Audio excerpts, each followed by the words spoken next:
single dad mechanic fixed a flat for a crying teen. Her billionaire mother called the next morning. The rain was pouring hard when Jason, a single dad and small-town mechanic, heard the sound of tires crunching into his shop's gravel lot late at night. He was closing up when he noticed a small car creeping in, hazard lights blinking. Inside, a teenage girl sat gripping the steering wheel, tears streaking her face. Jason quickly stepped out, pulling his jacket tighter against the cold. "Hey, there, you okay?" he asked gently. She sniffled. I hit a nail or something. My mom's out of town. I didn't know who else to call." Jason crouched to inspect the tire. Sure enough, it was flat as a pancake. He smiled reassuringly. "You came to the right place." The girl's hands shook as she passed him the keys. "I don't have money on me. I can pay later." Jason shook his head. "Don't worry about that. You're safe here." Within 20 minutes, he had the tire patched and the car ready to go. When he handed the keys back, she surprised him by hugging him tightly. "Thank you," she whispered. "You have no idea what kind of night I was having." Jason just smiled. "Drive safe, kiddo.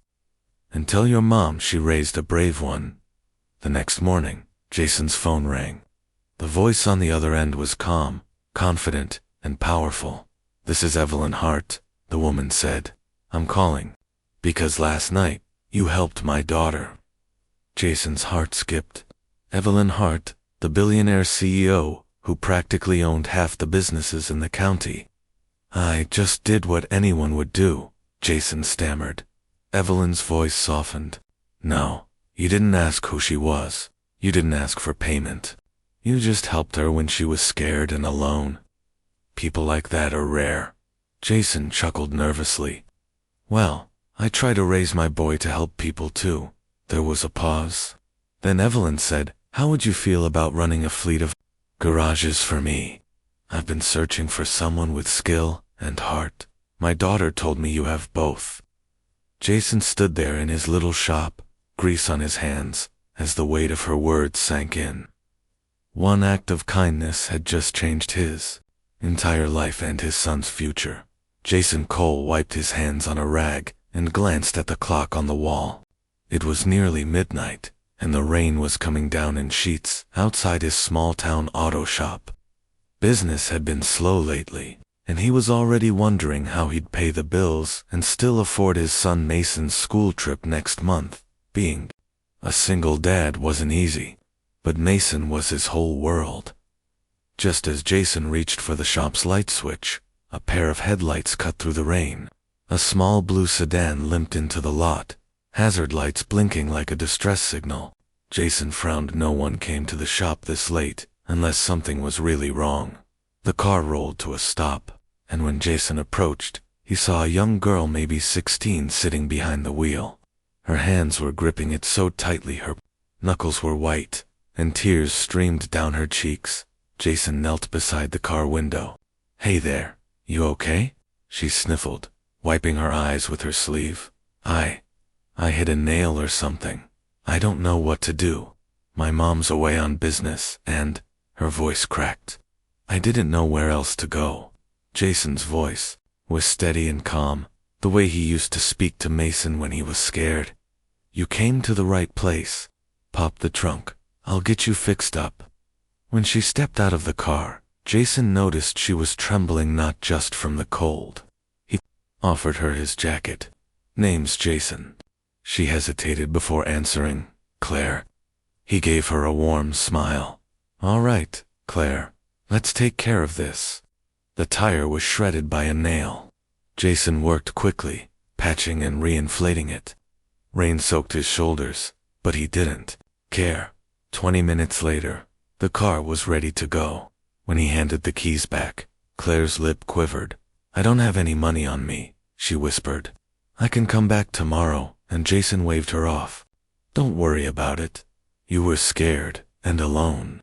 That's payment enough. Just drive safe, okay?" She stared at him for a long moment before suddenly hugging him tight.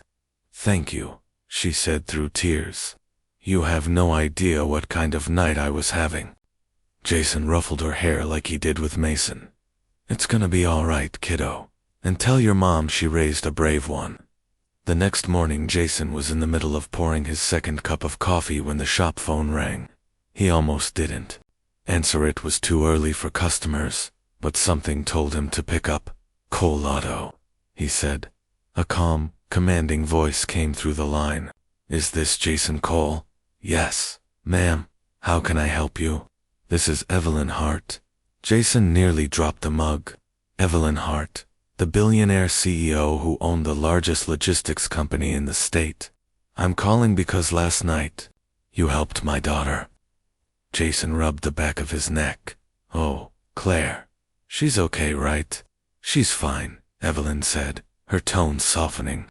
"When she came home, she told me what you did. She said you didn't ask who she was, didn't ask for payment, you just helped her." Jason chuckled nervously. "Just did what anyone would do." "No," Evelyn said firmly. "Not anyone. Too many people would have taken advantage. You didn't?" Jason cleared his throat. "Well, I try to raise my boy to help people when they can. World's hard enough." There was a pause, and then Evelyn said something that made Jason freeze. "How would you feel about running a fleet of garages for me? My company's been expanding. I've been searching for someone with skill and heart. My daughter told me you have both." Jason stood in his small shop, staring at the peeling paint and rusted tools, thinking of Mason's wide-eyed face when he talked about their future. "Ma'am," he said slowly, voice thick with disbelief. "You sure about this?" Evelyn's voice was warm now. "Absolutely. People like you are the reason I built my company in the first place. We'll talk details later, but for now, thank you for taking care of my daughter when she needed it most." When Jason hung up, he sat in stunned silence. One act of kindness, one rainy night, had just changed his entire life, fanned his son's future forever.